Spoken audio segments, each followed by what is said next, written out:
Hello నమస్తే అందరికీ, నా పేరు పవన్. ఈరోజు దేవరా సినిమా భారీ అంచనాలతో రిలీజ్ అయింది. సో ఇంత అంచనాలతో రిలీజ్ అయింది కదా, సినిమా హిట్టా ఫట్టా సూపర్ హిట్టా ఇండస్ట్రియల్ హిట్టా, దాని గురించి మాట్లాడుకుందాము. సో నా పాయింట్ ఆఫ్ వ్యూ నేను చెప్తాను. సినిమా అయితే కనుక బాగుంది, చూడటానికి చాలా బాగుంది, కానీ చాలా బాగుంది అని మాత్రం చెప్పను. ఇప్పుడు బాగుండటానికి రీజన్స్ ఏమున్నాయి? చాలా బాగుంది, సూపర్ డూపర్ ఇండస్ట్రియల్ హిట్ రా అనడానికి ఏం నెగిటివ్స్ ఉన్నాయి మొత్తం మనం మాట్లాడుకుందాము. సో ఫస్ట్ ఆఫ్ ఆల్ దేని గురించి మాట్లాడుకుందాం? సరే నెగిటివ్ గురించి మాట్లాడుకుందాం, సరే పాజిటివ్ గురించి మాట్లాడుకుందాం.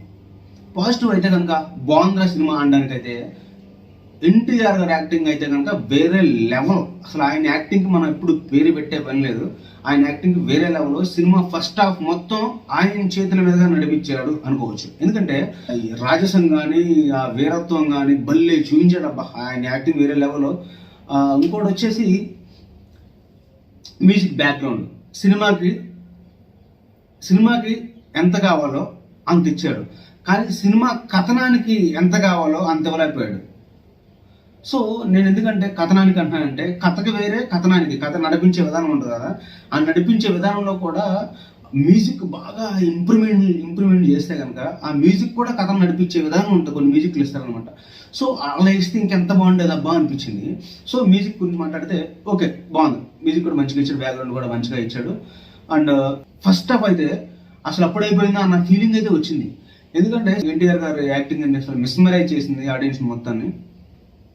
సో ఓవరాల్గా ఫస్ట్ హాఫ్ అయితే ఎక్సలెంట్ ఉంది. దీంట్లో అయితే కనుక అన్ని వుడ్ల నుంచి యాక్టర్స్ని తీసుకున్నారు అన్నమాట. టాలీవుడ్, కోలీవుడ్, బాలీవుడ్, ఇంకా శాండ్లీవుడ్, అందరూ చాలా మంది యాక్టర్స్ని తీసుకున్నారు. సో కానీ కొంత యాక్టర్స్కి అయితే కనుక కొంతమంది ఇంపార్టెన్స్ ఇవ్వకుండా కూడా పోయింది అనమాట. అది ఎవరంటే షైన్ టోమ్ చాక్ అనమాట. ఆయన ఒకటే 4-5 డైలాగులు మాత్రం పరిమితం చేశారు. సో ఎక్కువ ఇంపార్టెన్స్ కూడా లేకుండా పోయింది. ఓవరాల్గా సినిమా చూసుకుంటే కనుక బాగుంది, చూడొచ్చు. మనం పెట్టిన 250 రూపాయల టికెట్కి న్యాయం చేయొచ్చు. ఇది ఫస్ట్ హాఫ్.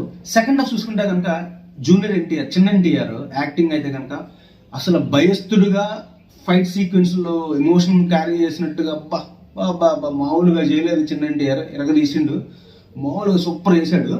లాస్ట్ క్లైమాక్స్ చూసుకుంటే కనుక మామూలుగా లేదు, వేరే లెవెల్ ఉంది. ఎందుకని వేరే లెవెల్ ఉంది అంటే కొరటాల శివ గారు ఎప్పుడు చూసినా సరే క్లైమాక్స్ సింపుల్గా తేల్చేస్తారు. కానీ ఈ సినిమా మాత్రం కొంచెం వెరైటీ డిఫరెంట్, కొంచెం పెద్దగానే ప్లాన్ చేసి క్లైమాక్స్ ఫినిష్ చేశాడు అనమాట. ఒక బాహుబలి రేంజ్లో క్లైమాక్స్ ఫినిష్ చేశాడు. అది కూడా ఏంటంటే మనకు బాహుబలిని ఎవరు చంపారు, కట్టప్ప చంపారు అంటారు కదా దాంట్లో. కానీ ఇప్పుడు పెద్ద ఎన్టీఆర్ని ఎవరు చంపారు నా పాయింట్ ఆఫ్ వ్యూలో ఎండ్ చేసి పార్ట్ 2 అనేది పెట్టడం జరిగింది.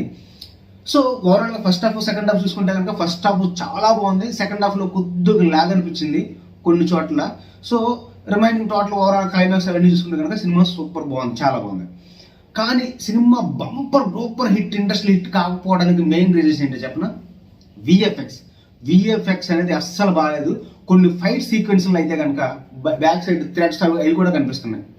అసలు విఎఫ్ఎక్స్ టూ మచ్ వరస్ట్ ఉంది, బాగాలేదు. అసలు మందాది చేశాడో లేకపోతే నైట్ నిద్ర లేకుండా చేశాడో అయితే నాకైతే అర్థం కాలేదు. విఎఫ్ఎక్స్ టూ మచ్ వరస్ట్, బాగాలేదు అసలు. ఎందుకంటే అన్ని కోట్లు పెట్టిన సినిమాకి విఎఫ్ఎక్స్ మీద కూడా సిజిఐ మీద కూడా కొంచెం ఫోకస్ చేస్తే 100% ఎఫర్ట్ పెడితే కనుక సినిమా వేరే లెవెల్లో ఉండేది. సో ఇది ఒక బిగ్గెస్ట్ మైనస్ అనుకోవచ్చు. ఇంకొక బిగ్గెస్ట్ బ్లండర్ మైనస్లు ఉన్నాయి, అంటే కొరటాల శివ గారే ఉన్నాయన్నమాట. ఎందుకంటే ఇప్పుడు పెద్ద ఎన్టీఆర్ ఉన్నప్పుడు విలన్స్ ఎవరైతే ఉన్నారో మురళీ శర్మ గారు, అభినవ్ సింగ్ అంటే మన గబ్బర్ సింగ్ లో విలను, మురళీ శర్మ గారు అంటే మన భలే భలే మగాడులో హీరోయిన్ ఫాదర్ అనమాట. వీళ్ళిద్దరు ఎవరైతే ఉన్నారో విలన్స్, పెద్ద ఎన్టీఆర్ ఉన్నప్పుడు కూడా అదే లుక్, అదే స్కిన్ టోన్, అదే హెయిర్ స్టైల్, అదే బాడీ తత్వం ఉంటారనమాట. అంటే తెల్లింటికి రావడానికి కానీ అటువంటి ఏం పెట్టలేదు. అంత నల్లింటికి ఉంటే నీట్గా ఉంటే అప్పుడు ఎలా ఉన్నాడు, ఇప్పుడు కూడా సేమ్ అలా ఉంటాడు. 12 సంవత్సరాల తర్వాత కూడా చిన్న ఎన్టీఆర్ ఎంత ఉంటాడు, ఇంతప్పటి నుంచి పెద్ద అయిపోతాడు. చాలా పెద్ద అయిపోయి హీరోయిన్లతో డాన్స్ లీన్స్ అన్నీ అయిపోతుంటే 12 సంవత్సరాలు గడిచిపోతాయి. 12 సంవత్సరాలు గడిచిపోయిన తర్వాత కూడా వీళ్ళిద్దరు సేమ్ అదే స్టైల్ లుక్లో మెయింటైన్ చేస్తుంటారు. అసలు నాకు అందుకే అనిపించింది, అసలు కొరటాల శివ గారు ఎందుకు ఇట్లా చిన్న మిస్టేక్లు మైనస్లు చేస్తారు, వీటి మీద కూడా కొంచెం ఫోకస్ చేస్తారని డెఫినెట్గా సినిమా ఇండస్ట్రీ హిట్ అయ్యేది అనిపించింది. ఎందుకంటే కథ బాగుంది, కథనం కూడా చాలా బాగుంది, కథ నడిపించే విధానం కూడా. అసలు ఇంటర్వెల్ బ్యాంక్ బాగుంది, క్లైమాక్స్ సీన్స్ బాగున్నాయి. కానీ ఇటువంటి చిన్న మిస్టేక్స్ వల్ల కొన్ని బ్లండర్ మిస్టేక్స్ వల్ల సినిమా అయితే ఇండస్ట్రీ హిట్ వరకు వెళ్ళకపోయాయని నా పాయింట్ ఆఫ్ వ్యూలో నా ఫీలింగ్ అనమాట. మీరైతే ఏమనుకుంటున్నారో కమెంట్ అయితే చేయండి.